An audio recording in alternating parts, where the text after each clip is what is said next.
سالو اياميكم نعوزيكم ان شاء الله تكونوا الناس كل بخير وصحة وعافية. قلتوا لي احكي لنا على كيف كرم الاسلام المرأة، بالرغم انه الموضوع هذا بعيد عن المحتوى اللي نقدم فيه، اما اوكي ذاتس فاين.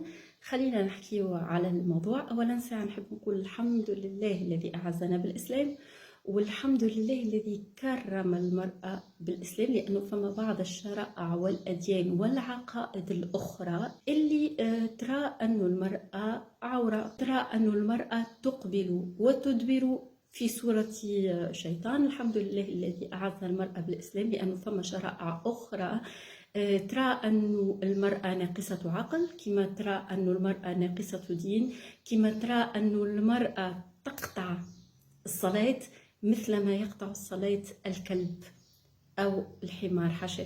نحب نقول الحمد لله الذي أعز المرأة بالإسلام، لأنه في شرائع أخرى المرأة تعتبر خلقت من ضلع خلقت من ضلع أعوج، وتعتبر أنه أغلب أهل النار من النساء. في شرائع أخرى لا خير في قوم ولو أمرهم امرأة، شهادتها نصف شهادة الرجل وديتها نصف دية الرجل، والورثة نتاعها ترث نصف ما يرث الرجل. الحمد لله الذي أعز المرأة بالإسلام، لأنه في شرائع أخرى المرأة التي لا ترغب في مضاجعة زوجها كسوا عندها عذر، أو هي هكيك مخها قالها ما عينهاش في اللحظة ذيك، فيلعنها 70,000 من الملائكة، وأنه من حقه عليها أنه يضربها ويهجرها في المضجع.